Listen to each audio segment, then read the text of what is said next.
Welcome to Student Study YouTube channel.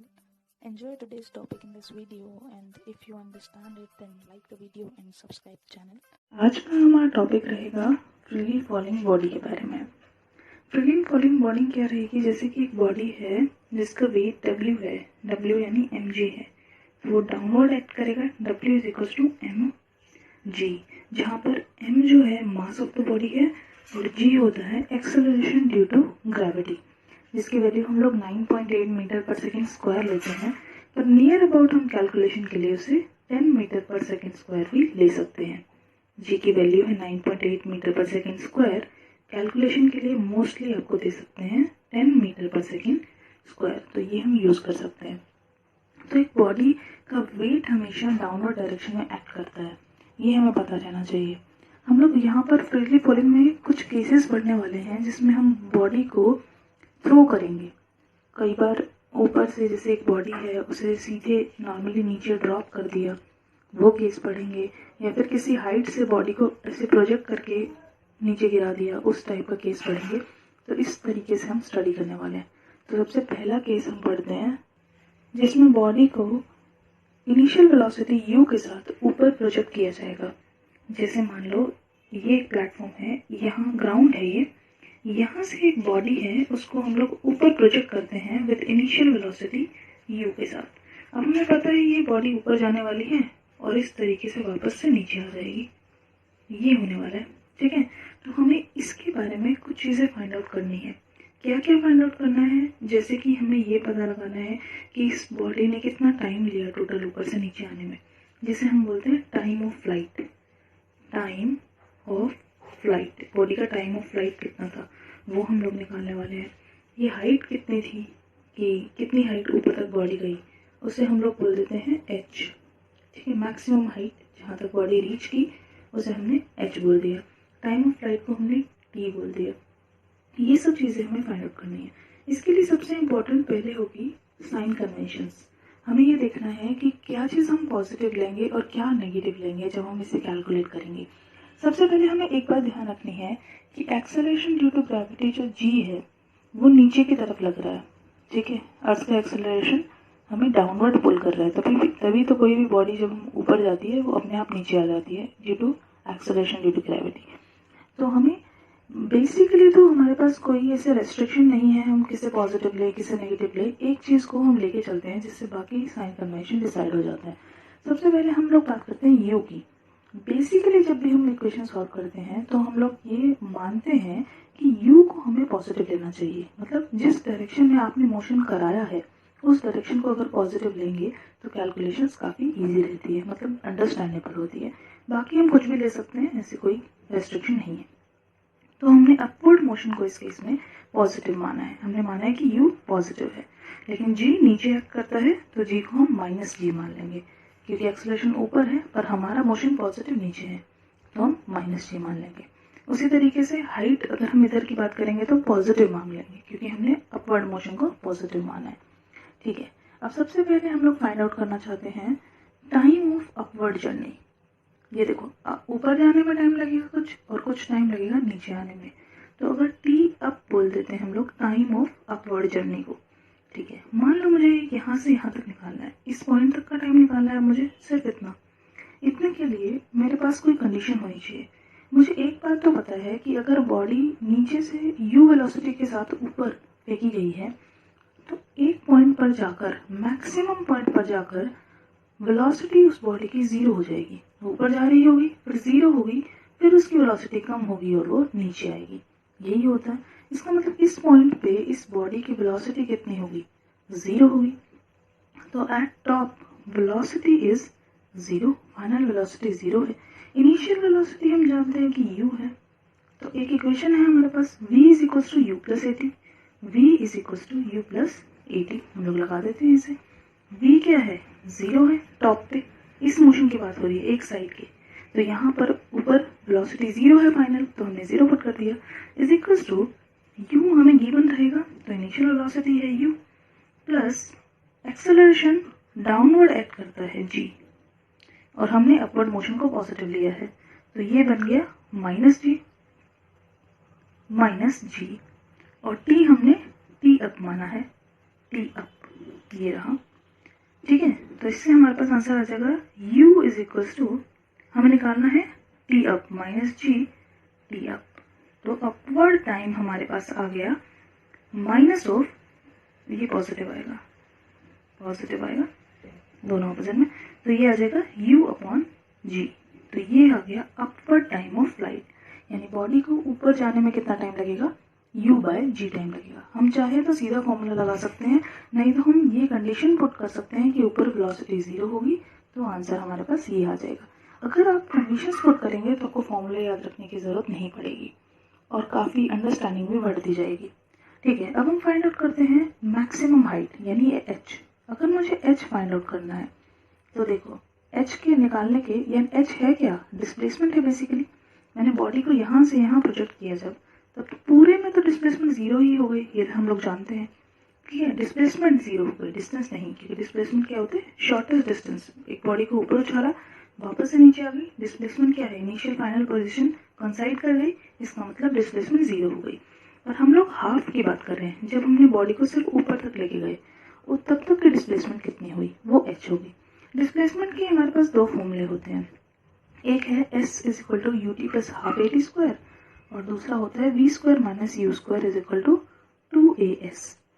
तो अगर हम पहला फॉर्मूला लगाएंगे s is equal to u t plus half a t square, तो उसमें हम लोग को क्या चीज़ है कि t की वैल्यू पुट करनी पड़ेगी, मतलब u बाई जी पुट करना पड़ेगा। उससे भी निकाल सकते हैं, कैलकुलेशन लेंथी हो सकती है, तो हम लोग दूसरा फॉर्मूला यूज करते हैं जो कि है v square minus u square is equal to 2as, ये होता है। तो अब देखो हमें पता है कि हम अपवर्ड मोशन ले रहे हैं, उसमें फाइनल वेलोसिटी हमारे पास 0 है, तो 0 minus u square is equal to 2, a की वैल्यू माइनस जी है और डिस्प्लेसमेंट है h, वही हमें निकालना है। अपवर्ड डिस्प्लेसमेंट कितना है, h है जो हमें निकालना है। तो यहाँ से हमारे पास नेगेटिव नेगेटिव कैंसिल हो जाएंगे और h की वैल्यू आ जाएगी u स्क्वायर बाय 2g, ये हमारे पास आंसर आ जाएगा u स्क्वायर बाय 2g, ये होगी h की वैल्यू। अब अगर हमें फाइंड आउट करना है, क्या फाइंड आउट करना है, time, downward time. Upward time find out कर चुके हैं, डिस्प्लेसमेंट फाइंड आउट कर चुके हैं, अगर मुझे फाइंड आउट करना है टी डाउन, डाउनवर्ड का टाइम, तो हम क्या करेंगे, टाइम फाइंड आउट करने के लिए हम फिर से वो फॉर्मूला यूज कर सकते हैं s is equal to u t plus half a t square, क्योंकि डाउनवर्ड में भी डिस्प्लेसमेंट तो h ही है ना, ऊपर जाने में भी h का ही, वो h ही बॉडी हाइट से वापस आएगी वो, तो इसलिए हम इसमें ये फॉर्मूला यूज करेंगे s is equal to u t plus half a t square. तो देखते हैं डाउनवर्ड टर्म टाइम क्या होगा। अच्छा, एक क्वेश्चन हो सकता है कि हम टी डाउन निकालने के लिए फिर से वो फॉर्मूला क्यों नहीं लगा रहे v equal to u plus a t, जो टाइम अपवर्ड निकालने के लिए लगाया है। तो वो इसलिए है क्योंकि अब हम डाउनवर्ड मोशन की बात कर रहे हैं, तो डाउनवर्ड मोशन में हमें फाइनल वेलोसिटी तो पता ही नहीं है, v की वैल्यू हम नहीं जानते हैं, तो इज इक्वल टू, तो v वाले कोई भी फॉर्मूले को हम नहीं लगा सकते, v equal to u plus a t भी नहीं लगा सकते और v square minus u square is equal to 2as भी नहीं लगा सकते, और उसमें तो वैसे भी टाइम नहीं है। तो फॉर्मूला सिर्फ बचता है s is equal to u t plus half a t square, सिर्फ ये फॉर्मूला हम लगा सकते हैं। तो इस फॉर्मूले से करते हैं इसे। अब हमें एक बात ध्यान रखनी है कि हम डाउनवर्ड मोशन की बात कर रहे हैं, तो हमारे लिए डाउनवर्ड डायरेक्शन पॉजिटिव हो चुकी है, तो s की जगह पर हम लोग पुट कर देंगे h, क्योंकि वापस तो h डिस्टेंस ही चलेगा, वो डिस्प्लेसमेंट h ही होने वाली है, इनिशियल पोजीशन ये फाइनली है तो h ही होने वाली है हमारे पास। ठीक है, is equals to initial velocity, इस केस में क्या होगी, इनिशियल वेलोसिटी 0 होगी। क्यों 0 है, क्योंकि हम यहाँ से शुरू कर रहे हैं और ये पीक पॉइंट है, वो पीक जहाँ पर वेलोसिटी 0 हो गई थी, क्योंकि अब मोशन यहाँ से यहाँ तक है, तो इनिशियल वेलोसिटी ये है जो कि 0 है। ओके, तो यहाँ पे 0 हो गया, टी की जगह है टी डाउन इस बार, प्लस हाफ जी पॉजिटिव हो जाएगा, क्यों, क्योंकि जी तो डाउनवर्ड एक्ट करता है और हम डाउनवर्ड मोशन को पॉजिटिव ले रहे हैं, इसीलिए जी की वैल्यू आ जाएगी पॉजिटिव इस केस में। T square is T down का स्क्वायर, ये आ जाएगा हमारे पास। तो ये तो 0 हो गया, तो आंसर यहाँ से आया is equal to half g t down का स्क्वायर। तो टी डाउन जो हम निकालेंगे वो आ जाएगा 2h by g under the root, ये आ जाएगा। क्योंकि टाइम नेगेटिव नहीं होगा इसलिए सिर्फ हमने पॉजिटिव ले लिया है यहाँ पर। ठीक है, अब ये आंसर देखो, ये आंसर तो h की फॉर्म में आ गया, और हमें गिवन तो सिर्फ u था शुरू में, तो यानी हम इसे u की फॉर्म में निकालना चाहते हैं। तो एक काम करते हैं, h की वैल्यू पुट कर देते हैं। हाइट तो ऊपर जाने में वही थी, नीचे आने में भी वही है, तो h की जगह u²/2g जो हमने ये पहले फाइंड आउट किया था इसे पुट कर देते हैं। तो यहाँ से आएगा √2/g as it is. h की वैल्यू पुट की है u²/2g, ये 2 हो गया कैंसिल, u²/g² आ गया। तो t down is equal to u²/g², which implies t down is equals to u/g। ये आया हमारे पास u/g। ये ध्यान से देखो, ये तो यही है t up, इसका मतलब जितना टाइम ऊपर जाने में लगा t up is equals to t down, उतना ही टाइम नीचे आने में लगा इस बॉडी को। ओके, ये बात हमें ध्यान रखनी है। इसका मतलब जब भी इस टाइप का मोशन होता है कि बॉडी को ऊपर जाके फिर नीचे आना पड़ता है, तो upward time of flight is equal to downward time of flight हमारे पास होता है। अब देखो, हमने सारे मोशन को स्टडी करने के बाद काफ़ी चीज़ें फाइंड आउट कर ली है, u, h, t up, t down, ये बचा है, यानी फाइनल वेलोसिटी कितनी होगी जब ये ग्राउंड से टकराएगी बॉडी। तो डाउनवर्ड मोशन की फाइनल वेलोसिटी फाइंड आउट करने के लिए हम लोग सबसे पहले ये पता करते हैं कि उसके लिए कौन सी इक्वेशन ऑफ मोशन हमें यूज़ करनी है। हमें v निकालनी है यहाँ पर कि ये किस वेलोसिटी से टकरा रही है, ठीक है। उसके लिए हम इक्वेशन यूज़ कर सकते हैं v is equal to u plus at, v is equal to u plus at हम यूज़ कर सकते हैं, जिसमें हमारे पास इनिशियल वेलोसिटी 0 होगी। ये हम जानते हैं कि हम इस मोशन को पढ़ रहे हैं, यहाँ पर वेलोसिटी 0 थी पीक पॉइंट पे, तो v आ गया हमारे पास initial velocity 0 plus downward motion में g पॉजिटिव होगा, तो g और t डाउन आएगा यहाँ पे। t डाउन इक्वल था t अप के, जिसकी वैल्यू थी u/g, तो पुट कर देते हैं u/g, तो ये हो गया कैंसिल। तो यहाँ से v आ गया u के इक्वल, बिल्कुल सही। इसका मतलब जिस वेलोसिटी से हमने प्रोजेक्ट किया था उसे, उसी वेलोसिटी से वो ग्राउंड पर टकराएगी आके। तो हमें काफ़ी चीज़ें यहाँ से पता चल गई है कि टाइम ऑफ फ्लाइट ऊपर वाला उतना ही होगा जितना नीचे वाला है, दोनों की वैल्यू u/g है। हाइट भी उतनी पर जाकर ही वापस आ रही है, जो साफ दिख रहा था, u²/2g, और इनिशियल वेलोसिटी जिससे प्रोजेक्ट करेंगे उतनी ही फाइनल वेलोसिटी से ये नीचे टकरा जाएगी। तो ये बातें एक मोशन में हमें ध्यान रखनी है। बेसिकली इसमें हो पता क्या रहा है कि हम लोग मान लो यहाँ तक बॉडी को प्रोजेक्ट करते हैं इस जगह तक, तो हमें ये ध्यान रखना है कि यहाँ तक जितना टाइम लगा ना, ये टाइम भी सेम होगा, क्योंकि t upward is equal to t downward. मान लो यहाँ से यहाँ तक बॉडी को 10 सेकेंड लगते हैं जाने में, तो हमें ये ध्यान रखना है कि इस पॉइंट से जब भी वो नीचे आएगी तो वापस उसे 10 सेकेंड ही लगेंगे आने में, यानी हर टाइम जितना हम बढ़ा रहे हैं वो कॉरस्पॉन्डिंगली राइट साइड में भी आ रहा है। ये हमको अच्छे से ध्यान रखना है।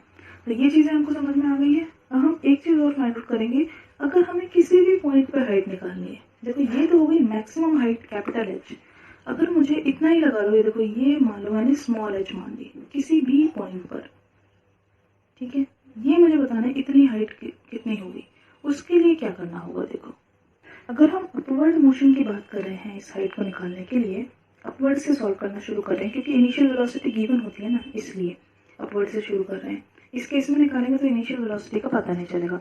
फॉर्मूला हम लगा देंगे s is equal to ut plus half at²।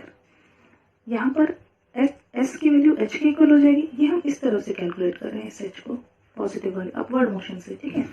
तो h यहाँ पर आ जाएगा, इनिशियल वेलोसिटी पॉजिटिव होगी, u t अपवर्ड आएगा इस केस में, तो t अभी हमें पता नहीं है तो t पुट कर देते हैं जो भी रहेगा उस केस में, क्योंकि ये t अपवर्ड तो यहाँ तक का है, यहाँ तक का नहीं है, तो कोई भी t वैल्यू दूसरा रहेगा, ठीक है।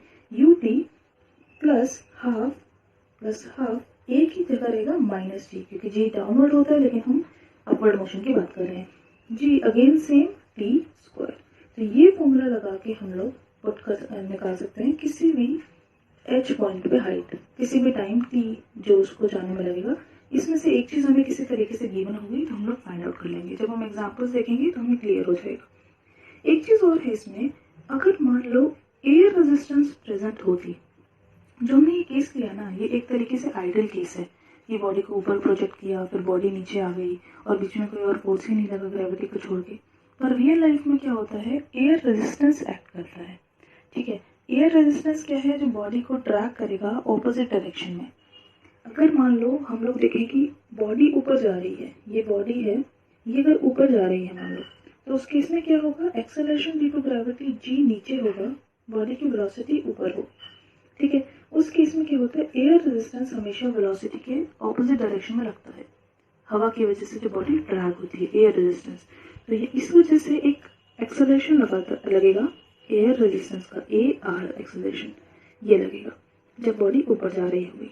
तो अब देखो जी की वैल्यू जो है यहाँ से, मतलब नेट एक्सेलरेशन, ए नेट की वैल्यू, नेट एक्सेलरेशन हमारे पास क्या हो गया, जी से ज्यादा हो गया, जी प्लस ए आर हो गया, तो इज ग्रेटर देन जी हो गया। जब एक्सेलरेशन ज्यादा कर रही है ऊपर जाने में बॉडी में, यानी बॉडी जल्दी जल्दी से ऊपर जाने में अपनी स्पीड बढ़ाती जा रही है, इसका मतलब वो कम टाइम में ऊपर पहुंच जाएगी। तो यानी अपवर्ड टाइम जो है, टी अप जो है, जो हमने निकाला था u बाई जी, वो उससे कम हो जाएगा, is less than u by g हो जाएगा जनरली, अगर हम बात करेंगे अपवर्ड मोशन की।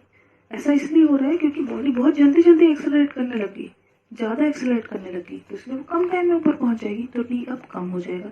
सिमिलरली अगर बॉडी मान लो नीचे आ रही है वेलोसिटी से, तो जी भी नीचे लग रहा है, ठीक है, लेकिन ए आर ऊपर लगेगा इस केस में, क्योंकि एयर रेजिस्टेंस वेलोसिटी के ऑपोजिट लगता है। तो उस केस में देखो एक्सेलरेशन नेट जो है, नेट एक्सेलरेशन क्या था, जी था, जी से थोड़ा कम हो गया, इस समय कम हो गया, लेस देन जी हो गया, क्योंकि जी माइनस ए आर हो गया नेट एक्सेलरेशन। इसका मतलब जब बॉडी नीचे आ रही है तो धीरे धीरे एक्सेलरेट कर रही है, धीरे धीरे अपनी स्पीड को बढ़ा रही है, धीरे धीरे बढ़ा रही है, तो इसका मतलब क्या हो गया, टी जो डाउन है, डाउनवर्ड टाइम है, वो ग्रेटर देन होगा, ज़्यादा टाइम लगेगा नीचे आने में यू बाई जी से। ये होता है जनरल केस, जब एयर रेजिस्टेंस एक्ट करता है, जो नॉर्मल लाइफ में होता है, उसमें ये होता है कि अपवर्ड जाने में हमें कम टाइम लगता है, पर डाउनवर्ड आने में बॉडी को ज़्यादा टाइम लगता है। इस टाइप के क्वेश्चंस अभी नहीं आ रहे हैं, लेकिन हमें जनरली याद रखना है, वैसे हम आइडियल सिचुएशन से ही डील कर रहे हैं। अब हम लोग देखते हैं एक क्वेश्चन इसके ऊपर। क्वेश्चन हमारे पास है कि एक बॉडी को अपवर्ड प्रोजेक्ट किया गया है यू वेलोसिटी के साथ, और वो किसी स्मॉल एच हाइट पर पहुंचती है, तो उसे 2 सेकेंड लगते हैं, t1 2 सेकेंड, और वो बॉडी वापस जब आने लगती है और वापस उस पॉइंट पे पहुंचती है तो उसे लगते हैं 6 सेकेंड्स, यहाँ से यहाँ तक। ओके, अब हमें फाइंड आउट क्या क्या करना है, टी टाइम ऑफ फ्लाइट, यानी टोटल टाइम कितना लगा जाके नीचे टच करने है बॉडी को, इनिशियल वेलोसिटी कितनी थी वो बतानी है, कैपिटल एच यानी मैक्सिमम हाइट, इस टॉप तक की हाइट कितनी थी वो बतानी है, स्मॉल एच यानी ये गिवन एच हाइट कितनी है वो बतानी है। सबसे पहले फाइंड आउट करते हैं हम capital T. Capital T find out करने के लिए हमारे पास ऑप्शन क्या होगा, देखो ये बॉडी यहाँ से यहाँ चलने में, एच चलने में 2 सेकेंड्स लगाती है, तो हम एक बात जानते हैं कि t up is equal to t down होता है, upward is equal to downward हमने पढ़ा था। इसका मतलब अगर हम एच हाइट की बात करें तो यहाँ से यहाँ तक जाने का time should be equal to यहाँ से यहाँ तक आने का टाइम इक्वल हो जाएगा, ये हम जानते हैं। यानी इधर जाने में अगर 2 सेकेंड लगे तो यहाँ से ही वापस आने में 2 सेकेंड ही लगेंगे बॉडी को, ये हमने पढ़ा है।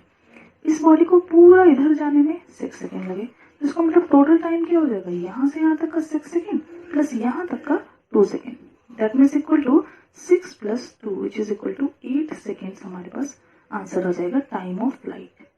सिंपल है, t upward plus t downward के तरीके से, ठीक है। अब हमें फाइंड आउट करना है क्या, u इनिशियल वेलोसिटी।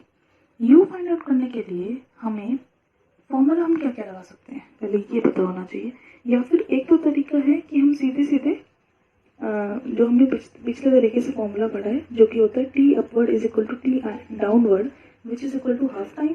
2 तरीके से निकाल सकते हैं, देखो टी जो टाइम ऑफ फ्लाइट होता है is equal to t up by 2 भी हो सकता है, टी डाउन बाय 2 भी हो सकता है। टी अप डाउन तो इक्वल ही होता है, और टी दे रखा है 8, यानी वो 8/2 कितना हुआ, 8/2 हो गया 4, तो अपवर्ड टाइम हो गया 8/2 विच इज इक्वल टू 4, और इसकी वैल्यू क्या होती है u बाई जी। इसका मतलब u की वैल्यू होगी 4 टाइम्स ऑफ g। इस केस में हम g को 10 मीटर पर सेकेंड ले रहे हैं, स्क्वायर ले रहे हैं, तो यहाँ पे आ जाएगी 4 × 10 which is equal to 40 metre per second. हम ऐसे भी निकाल सकते हैं। दूसरा तरीका क्या है कि मान लो हमें फॉर्मूला याद ही नहीं है, ये भी हो सकता है, या फिर हम याद रखना ही नहीं चाहते फॉर्मूला को, उस केस में हम क्या करेंगे, उसके जाने के लिए पहले हम हाफ टाइम कैलकुलेट करेंगे, यानी t/2 should be equal to 8/2 यानी 4 हो जाएगा। फिर हम यहाँ तक का, हम ये जानते हैं कि फाइनल वेलोसिटी 0 है, तो v equal to u plus a t लगाएंगे तो v इज 0 होगा, इज इक्वल टू फॉर्मूला है v equal to u plus a t, तो v यहाँ पर 0 है, is equal to initial velocity u, तो u ही रहेगा, माइनस g की वैल्यू 10 है और टाइम हाफ टाइम यहाँ से यहाँ तक जाने में हमने 4 निकाला है, 4, इसका मतलब यहाँ से भी आया है u is equal to 40 metre per second. तो ऐसे भी निकाल सकते थे या फिर फॉर्मूला से भी निकाल सकते थे। उसके बाद फाइंड आउट करना है कैपिटल H यानी मैक्सिमम हाइट। मैक्सिमम हाइट कैसे फाइंड आउट करेंगे, S is equal to u t plus half a t square हमारे पास इक्वेशन होती है, या फिर दूसरी तरफ फॉर्मूला क्या है, u स्क्वायर बाई 2g, हमें पता है u है 40 स्क्वायर बाई 2 इंटू 10, तो यहाँ से हमारे पास आंसर आएगा 80 मीटर। तो 80 मीटर हमारे पास हो जाएगी टोटल हाइट। अब हमें फाइंड आउट करनी है small h। Small h find out करने के लिए h is equal to same formula u t plus half a t square, तो u t plus half a t square, तो u हमारे पास थी 40, टाइम कितना लगा, देखो h इतनी है, तो यहाँ से यहाँ तक जाने में हमें कितना टाइम लगा था, 2 सेकेंड, तो 2 u t plus half g t square, g is minus 10, t square is 2 square that is 4। इसे जब हम सॉल्व करेंगे तो हमारे पास आ जाएगा 80 minus 20 which is equal to 60 metre. तो इस तरीके से हम लोग सारी वैल्यूज फाइंड आउट कर लेंगे, चाहे फॉर्मूला याद हो या ना हो। फॉर्मूला नहीं याद है तो कंडीशन पता होनी चाहिए। अब केस 2 है हमारे पास कि body is taken downward with initial velocity u। ये भी वैसे हम पहले कर ही चुके हैं फर्स्ट केस में, फटाफट इसे देख लेते हैं कैसे करेंगे। इसमें अगर हमें टाइम ऑफ फ्लाइट निकालना हो तो वो t हो जाएगा हमारे पास। टाइम ऑफ फ्लाइट निकालने के लिए हम वही फॉर्मूला यूज करेंगे, s is equal to u t plus half a t square. तो s हमारे पास है इस समय h is equal to u t, पहले फॉर्मूला ही लिख लेते हैं, फॉर्मूला है s is equal to u t plus half a t square. s की जगह हमारे पास हो जाएगा h। साइन कन्वेंशन हमें ध्यान रखना है कि हम डाउनवर्ड मोशन कर रहे हैं, तो डाउनवर्ड में हमने u को पॉजिटिव लिया है और g डाउनवर्ड होता ही है तो g भी पॉजिटिव हो जाएगा। तो h is equal to u, t हमें निकालना है तो t लिख देते हैं, प्लस हाफ g पॉजिटिव है और t स्क्वायर आ जाएगा यहाँ से, ये आया हमारे पास। तो इस फॉर्मूले से हम लोग फाइंड आउट कर सकते हैं टाइम ऑफ फ्लाइट को, अगर हमें h गिवन हो तो। ठीक है, ऐसे ही हमें फाइनल वेलोसिटी अगर फाइंड आउट करनी है, फाइनल वेलोसिटी मतलब यहाँ पे कहाँ टकराएगा, तो फॉर्मूला यूज करना है v square is equal to u square plus 2as। तो हमारे पास आ जाएगा यहाँ से v square is equal to u square plus 2gh हो जाएगा। तो v की वैल्यू आएगी under root u square plus 2gh। ये भी पॉजिटिव ही रहेगी क्योंकि ये वैल्यू यू स्क्वायर से ज़्यादा है, तो पॉजिटिव वेलोसिटी हम लेंगे यहाँ पर। ऐसे ही इसका स्पेशल केस होता है अगर हमारे पास u 0 हो जाए, if u is equal to 0, यानी ये फ्रीली फॉल हो जाए, हमने सिर्फ ड्रॉप किया है, हमने इसे प्रोजेक्ट नहीं किया है नीचे की तरफ, सिर्फ ड्रॉप किया है। ड्रॉप करेंगे तो यहाँ से हाइट हमारे पास कितनी हो जाएगी, h की वैल्यू देखो कितनी आ जाएगी, h is equal to half g t square आ जाएगा हमारे पास यहाँ से। तो टाइम अगर निकालेंगे तो टाइम आ जाएगा 2h by g under the root, ये हमारे पास टाइम ऑफ फ्लाइट हो जाएगा। और इसी तरीके से यहाँ पे वेलोसिटी जब u 0 हो जाएगी तो अंडर रूट 2gh आ जाएगी। हम स्पेशल केस के फॉर्मूलाज याद भी रख सकते हैं, नहीं तो डायरेक्टली पुट कर सकते हैं फॉर्मूला लगा के। केस 2 बहुत इजी है। मेन है हमारे पास केस 3, वो देखते हैं अभी क्या है। थर्ड केस है हमारे पास कि body is dropped upward from height h। इस बार हमने बीच में से बॉडी को फेंका है, यानी ये हाइट हमने h मान ली है, इस h से हमने बॉडी को ऊपर इनिशियल वेलोसिटी u के साथ भेजा है, जहाँ पे थोड़ा सा पुश किया है और वो नीचे तक गिरी है। ठीक है, ये एक स्पेशल केस आ गया है जो हमने नहीं पढ़ा है। इसमें देखो हमारे पास दो ऑप्शन है, एक तो हम यहाँ से यहाँ तक का मोशन अलग से करें, फिर यहाँ से यहाँ तक का करें, जैसे पहले केस में किया था, अपवर्ड अलग, चाहे वो छोटा हो, और डाउनवर्ड अलग। लेकिन हम यहाँ पर क्या करेंगे, पूरे मोशन को एक ही गो में स्टडी करेंगे। वो कैसे करेंगे, देखो इस केस में हम लोग मान रहे हैं अपवर्ड को पॉजिटिव, मतलब क्योंकि इनिशियल वेलोसिटी अपवर्ड है तो मैंने u को मान लिया है पॉजिटिव। साइन कन्वेंशन यहाँ से ध्यान रखनी है, तभी ये आंसर निकल के आ पाएगा। u को हमने पॉजिटिव मान लिया है, अपवर्ड है। ठीक है, उस केस में g हमारे पास हमेशा नीचे एक्ट कर रहा है। ठीक है, तो ज़्यादा मोशन हमारे पास यहाँ पे आ रहा है, तो बेसिकली हम g को नेगेटिव लेके चल रहे हैं यहाँ पर। उसके अलावा अच्छा क्यों लेके चल रहे हैं, एक और चीज़ देखते हैं। देखो हम लोग बात डिस्टेंस की नहीं करते हैं। जब भी हम लोग एक बात कर रहे हैं, एक बॉडी को प्रोजेक्ट किया है, अब ऊपर से नीचे आई है, तो हम लोग डिस्प्लेसमेंट के मतलब पॉइंट ऑफ व्यू से इसे डील कर रहे हैं, डिस्टेंस के पॉइंट ऑफ व्यू से नहीं कर रहे हैं। ध्यान से देखो, डिस्टेंस तो यहाँ से यहाँ तक हुआ, पर डिस्प्लेसमेंट कितनी हुई हमारे पास? डिस्प्लेसमेंट तो ये हुई ना, इनिशियल पोजीशन से फाइनल पोजीशन तक, यानी ये डाउनवर्ड आती हुई डिस्प्लेसमेंट हुई। तो डिस्प्लेसमेंट यहाँ पर यानी एस जो होगी वो माइनस एच होगी। क्यों माइनस एच होगी? क्योंकि देखो हमने यू को अपवर्ड लिया है, यानी हमने अपवर्ड मोशन को पॉजिटिव लिया है, लेकिन डिस्प्लेसमेंट हमारी तो इनिशियल से फाइनल तक होती है, यानी नीचे तक हो रही है, तो नीचे तो नेगेटिव होगी, तो यहाँ पे डिस्प्लेसमेंट नेगेटिव हो जाएगी। डिस्प्लेसमेंट हमारी इस तरीके से है तो नेगेटिव हो जाएगी, लेकिन डिस्प्लेसमेंट वाली डायरेक्शन में मोशन नहीं है तो जी भी हमारे पास नेगेटिव हो जाएगा। ये हमें ध्यान रखनी है। इस केस में अगर हम बात करते हैं कि हमें एच की वैल्यू निकालनी है, तो एच की वैल्यू के लिए वही इक्वेशन यूज करेंगे, you t plus half a t square. S की जगह पे माइनस एच पुट करेंगे, डिस्प्लेसमेंट है हमारे पास, यू हमारे पास पॉजिटिव है, तो यू टाइम जो हमें टाइम ऑफ फ्लाइट में लगेगा टी आ जाएगा माइनस हाफ, क्योंकि जी नेगेटिव है, या फिर प्लस ले लीजिए minus g of t square. इस तरीके से हमारे पास आंसर निकल के आएगा। इस इक्वेशन को जब हम सॉल्व करेंगे क्वाड्रेटिक इक्वेशन को, तब हमारे पास निकल के आएगा टाइम। मतलब अगर मुझे यहाँ पर टाइम निकालना है तो मुझे क्वाड्रेटिक इक्वेशन को सॉल्व करना होगा। तो पहले इसे अरेंज कर लेते हैं ताकि हम सॉल्व कर पाएँ। ये आ जाएगा half g t square, half g t square should be equal to, या फिर यहाँ से लो minus u t plus h is equal to 0।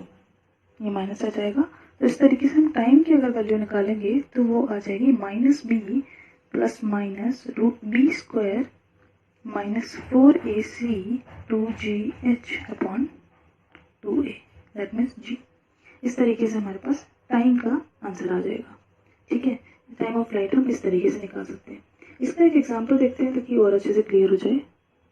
ये अगर क्वेश्चन हमें दिया हो, initial velocity 20 metre per second से हम प्रोजेक्ट कर रहे हैं, जी हम लोग 10 ले लेंगे metre per second square calculations के लिए, और एच हमें अगर 25 मीटर दिया हो और हमें टी निकालना हो टाइम ऑफ फ्लाइट, तो हम वही इक्वेशन निकालेंगे, s is equal to u t plus half a t square. सीधे वो फॉर्मूला भी लगा सकते हैं, तो यहीं से आएगा वो। तो एस है माइनस 25, क्योंकि एच नेगेटिव होगी यहाँ पर डिस्प्लेसमेंट के लिए। यू हमें दे रखा है 20, t plus half g is minus 10 t square. तो यहाँ से हमारे पास इक्वेशन बन जाएगी 5 t square minus 20 t minus 25 is equal to 0। ये इक्वेशन बनेगी। टाइम हम निकालेंगे तो minus b plus minus root of b square यानी 400 minus 4ac which is equal to plus of minus plus हो जाएगा 500 अपॉन 10। तो यहाँ से जब हम कैलकुलेट करेंगे तो नेगेटिव हम नहीं लेंगे, तो आंसर हमारे पास आ जाएगा 5 सेकेंड्स। ऐसे आ जाएगा टाइम। एक तो हमने निकाला टोटल मोशन को स्टडी करके। अब मान लो हम चाहते हैं कि इस मोशन को यहाँ तक अलग ब्रेक करें, यहाँ तक अलग ब्रेक करें, तो हम इस आंसर तक कैसे पहुँचेंगे वो देखते हैं। तो ब्रेक करके निकालने के लिए हम सबसे पहले अपवर्ड टाइम निकालते हैं। हम जानते हैं फर्स्ट केस से कि टी अपवर्ड की वैल्यू हमारे पास होती है यू बाई जी। यू हमें दिया है 20 बाई जी 10 है which is equal to 2 second. तो 2 सेकेंड यहाँ से यहाँ जाने में लगा। अब हमें करना है डाउनवर्ड मोशन। डाउनवर्ड मोशन के लिए हमें ये हाइट पता होनी चाहिए। मान लो ये स्मॉल हाइट हमने h मानी है, ये स्मॉल हाइट h, तो पहले हमें इस h को निकालना होगा। हमें फर्स्ट केस से पता है h is equal to u square by 2g। तो ये फॉर्मूला ना भी पता हो तो हम लोग फिर से फाइनल वेलोसिटी 0 करके टाइम निकाल सकते हैं और इस तरीके से h भी निकाल सकते हैं। तो ये हो जाएगा यू स्क्वायर यानी 20 इंटू 20 अपॉन 2 इंटू 10, तो दैट मीन्स 20 मीटर। तो ये हाइट हमारे पास आ गई 20 मीटर। ठीक है, और ये हमें 25 दी है, तो ये कितनी हो जाएगी टोटल, ये हाइट यानी h प्लस h, ये कितनी हो जाएगी हमारे पास, h plus h becomes 25 plus ये हमने निकाली 20 which is equal to 45 metre. अब क्या करेंगे, अब यहाँ से यहाँ पर बॉडी फ्री फॉल कर रही है। तो फ्री फॉल हमने सेकेंड केस में पढ़ा था जब u से डाउनवर्ड मोशन पढ़ते हैं, लेकिन उसमें u 0 हो जाए तो हमारे पास t की वैल्यू आती थी। इस केस में t डाउन हो जाएगा, वो आती थी अंडर रूट 2h बाई जी आती थी, पर h यहाँ पर है h प्लस h, ये है 2 of h plus h by g, क्योंकि हम इस हाइट की बात कर रहे हैं और इनिशियल वेलोसिटी 0 हो चुकी है। जब हम ये पुट करेंगे तो √2 इंटू एच की वैल्यू है 45/10, टी डाउन की वैल्यू हमारे पास आ जाएगी यहाँ से 3 सेकेंड्स। तो total time t up plus t down हो जाएगा 3 + 2, t is equal to 3 + 2 which is equal to 5 second. यही आंसर हमने पहले भी निकाला था, तो आंसर वेरीफाई हो गया है। अब हम बस छोटी सी 2 चीजें और देखने वाले हैं जो हमें क्विक कैलकुलेशन में हेल्प करेंगी। ये स्मॉल टॉपिक हमारे पास है, displacement of A freely falling body starting from rest. मतलब एक बॉडी इनिशियल वेलोसिटी 0 से ऊपर से ड्रॉप कर दी गई है, जो केस 2 था हमारा। उस केस में डिस्प्लेसमेंट किस तरीके से होती है, देखो इसमें एक्सेलरेशन पॉजिटिव जी हो जाएगा, इनिशियल वेलोसिटी 0 हो जाएगी। डिस्प्लेसमेंट हम जानते हैं फॉर्मूला s = ut + ½ at² होता है। तो हम सबसे पहले फर्स्ट सेकंड की डिस्प्लेसमेंट निकालते हैं। पहले तो इनिशियल वेलोसिटी 0 हो जाएगी, तो ये टर्म चली गई।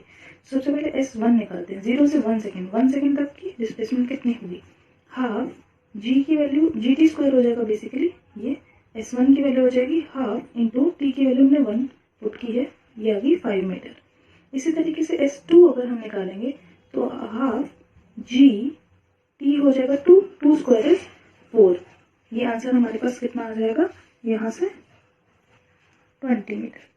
ठीक है, इसी तरीके से जब s की वैल्यू 3 पुट करेंगे, half g into 3 square is 9, तो ये आ जाएगा 45 मीटर।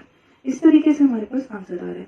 हमने एक चीज पढ़ी थी कि डिस्प्लेसमेंट के लिए हमारे पास एक रेशो होता है, वो रेशो होता है नेचुरल नंबर के स्क्वायर का, यानी 1 square is to 2 square is to 3 square.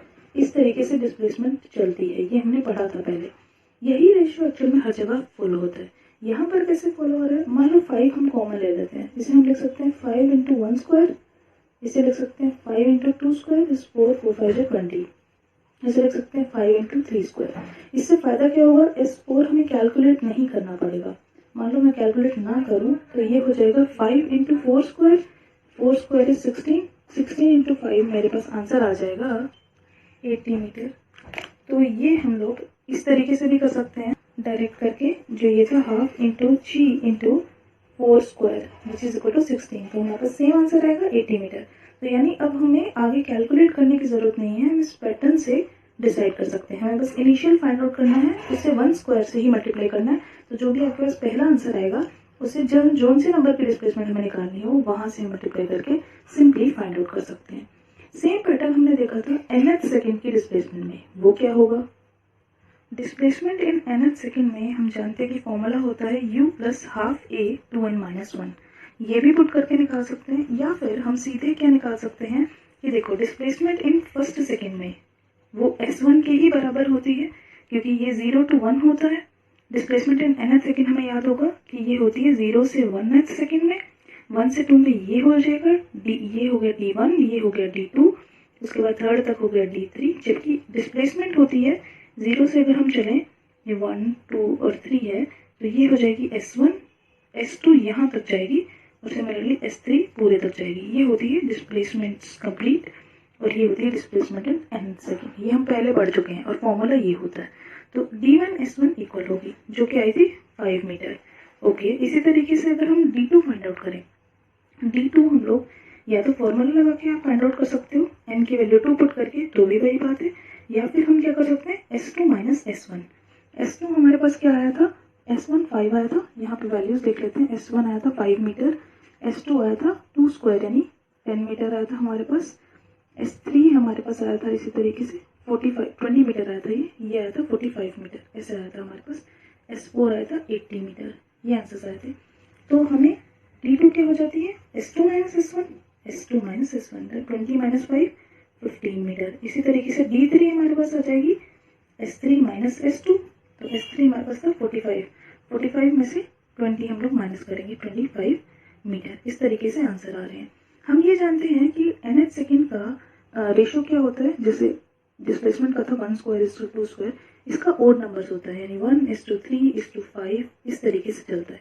इसमें ये पैटर्न कैसे चल रहा है, देखो 5 इंटू 1, तो 5 इंटू 3, 5 इंटू 5, इस तरीके से।